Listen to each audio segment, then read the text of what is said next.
To become a tattoo artist when I started, it was not an easy thing at all. There was no social media, there wasn't a digital community to share images or anything like that. You had to apprentice. You couldn't just YouTube how to do a tattoo and then start your own business somewhere.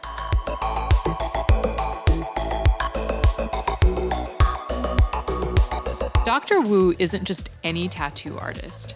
His work can be found on the bodies of some of the most famous people in the world, from Miley Cyrus to Drake. He also has millions of followers on Instagram who are fans of his intricate single needle technique work, and now he's expanding the brand that he's built. What made you know that that was kind of what you wanted to do with your life? I didn't know that that's what I wanted to do, to be honest. I was working in fashion a little bit, doing a little graphic design. I didn't know I wanted to be a tattoo artist. I thought I just wanted to be an artist or a creative. I was getting a lot of tattoos. That was part of my thing. And I was very rebellious at the time. Tattoos weren't very mainstream. So I was just hanging out in the tattoo shop and I got approached by Mark Mahoney, who's a legendary tattoo artist icon. And, he always took me under his wing and he said, I think you might be good at this. In a weird way, I still do kind of feel like an outsider, even after all these years. It was such a niche culture. Tattoos have become so popular and so common now, particularly among young people. So do you feel like there's a challenge now in creating art that really stands out?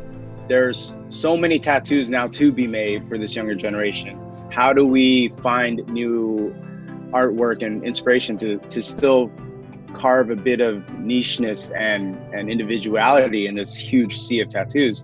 But I think the most important thing is just to hone down what you do. If there is something that is your thing, just perfect that thing. The other thing, though, is the vastness of the internet and images and information constantly grows every second. So normally when I think that there's nothing else left to be done, somebody will show up with something, or I'll see something like, oh, wow, I never thought of that. I don't think that we are at a loss for figuring out how to keep topping or finding new inspiration tattoo-wise.